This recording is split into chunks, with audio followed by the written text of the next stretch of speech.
Howdy folks, K-Dog back here for another look at K-Dog's movies. It's been a while. Kind of took a little bit of a break, and we did the whole Disney romance thing for the whole month of February, but took a little bit of a break because there were some other things going on I was busy with, and of course started up a new type of program and where I'm building puzzles now. But we haven't neglected the movies, and so today I thought I'd come on here and talk about a movie that it gets played constantly. It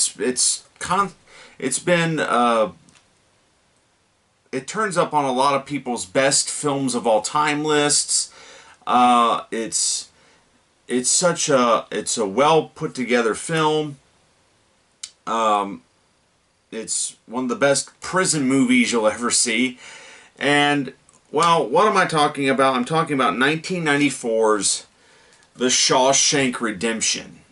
Directed by Frank Darabont, starring Tim Robbins and Morgan Freeman.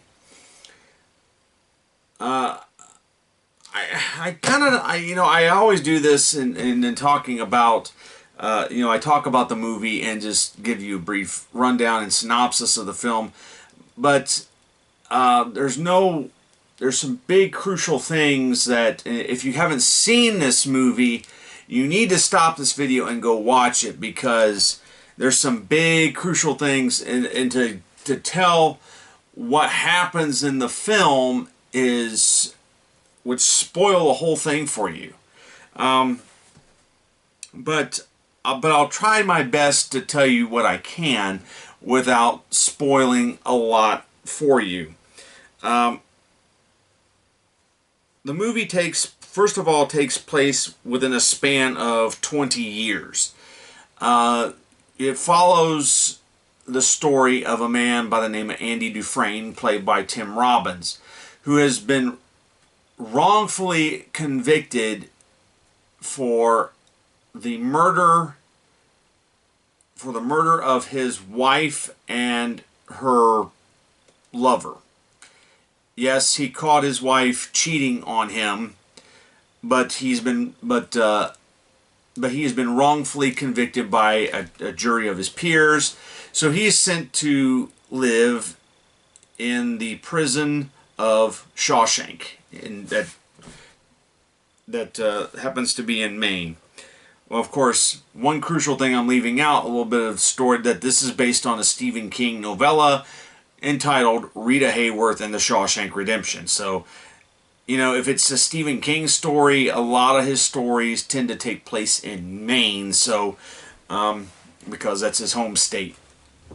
So Andy Dufresne is sent to serve 2 life sentences in the residence of the Shawshank prison in Maine.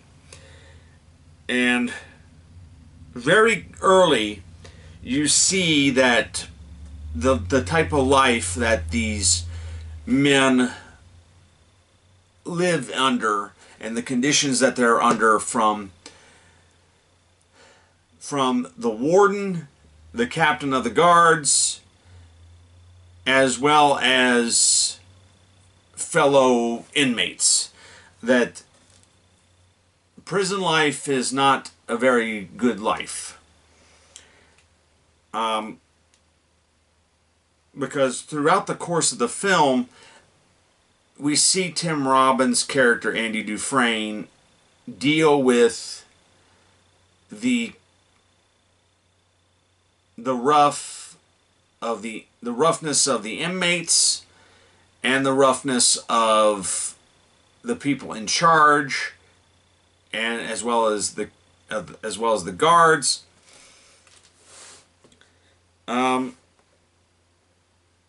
But also, he develops this friendship with Morgan Freeman's character, whose name is Red. And Red is in there. He's also a convicted murderer. But they spend their time, and they develop this friendship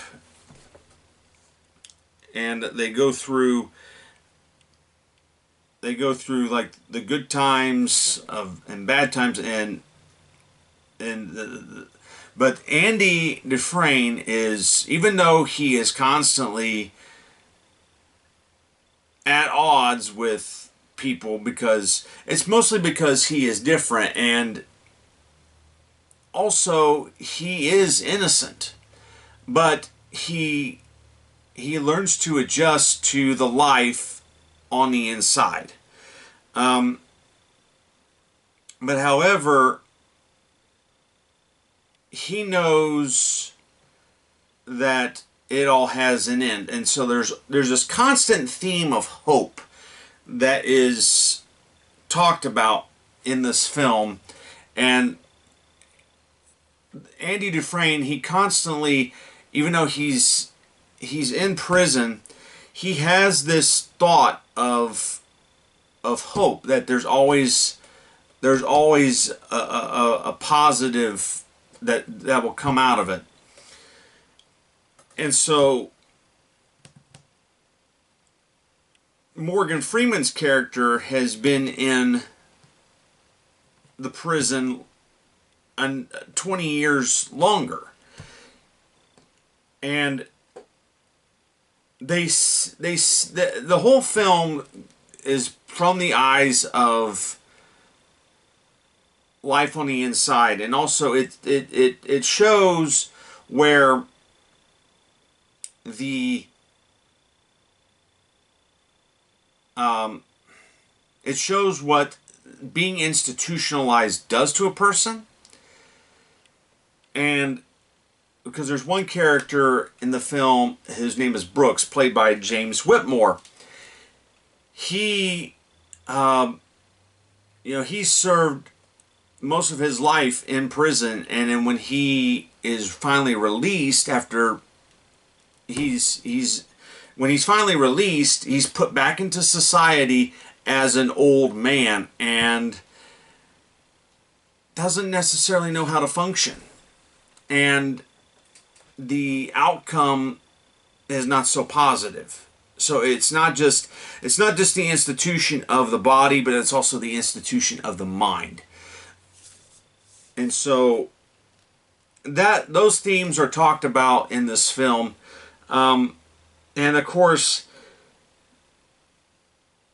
it has probably one of the best payoffs, like where the villains get their comeuppance at the end.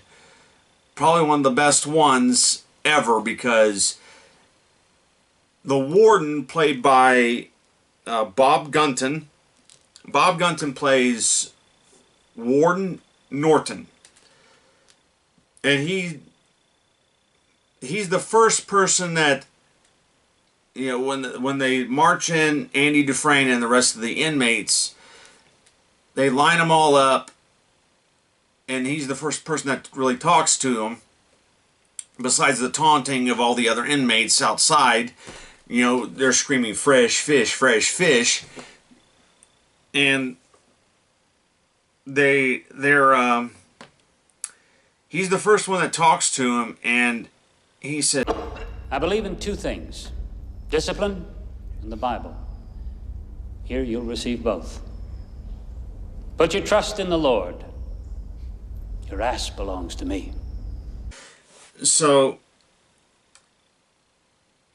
the film has all these undertones of,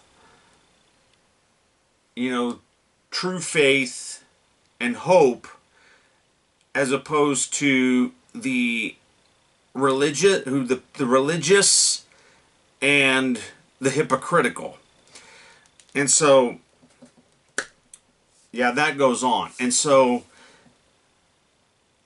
that's about all I can say about the film, and describing it to you without giving anything away, because the payoff at the end, when you see the warden, because the warden's not a nice guy, he's actually quite hypocritical, giving them a Bible and yet beating the living tar out of inmates, to where where one specific character is beaten so badly by a guard that basically he's murdered. And that's the thing that these guys were, that they shows that these guys were kind of getting away with murder until the end. And but there's some other things that take place in the film, of course, but that's not the big payoff. You know, big payoff is what happens, what Andy Dufresne does, and takes information. Stop this video, go watch the movie. HBO Max, AMC plays this all the time. So I consider this a very good film. You know, very well entertaining, well acted, well dramatic film. It is kind of lengthy. It's 2 hours and 22 minutes, but it's well worth it. You are engulfed in characters and the story. There's not a lot of, say, action that takes place or anything like that, but there are some highly intense moments where it is extremely dramatic, graphic, hardcore. I mean, it is deserving of its R rating. So because of language and prison violence, so it's not a movie for the kids. But you know, but the strange thing is, a lot of there was actually a Christian website that was a Christian movie website that was kind of funded out of movies like The Shawshank Redemption. There was a website at one time, it was called HollywoodJesus.com. It has since turned into something else. I'm not quite sure what, because I haven't been to it recently. The last time I saw it, it kind of turned into something else other than you know, a positive biblical look and criticism on movies. But yeah, The Shawshank Redemption from 1994 was not a big hit at the box office. This was 1994. You got to stop and think about all the movies that came out in 1994, and there were some juggernauts. So this movie got buried, and I mean, when you're competing against movies like The Lion King, Forrest Gump, The Mask, gosh, there was a whole boatload of movies that came out that particular year, and things got kind of shut out, which unfortunately happened to Shawshank Redemption. So, but how Shawshank Redemption made its following and its real acclaim was in home video. It became one of the top rented movies of 1995, the following year when it came out on videotape. So things do have some benefits there. So that's pretty much what I've got to say about it. Do check it out. I guarantee you will be pleased at the outcome of this movie. You will be suckered in for the 2 hours and 20 minutes. So, from me to you, see you later.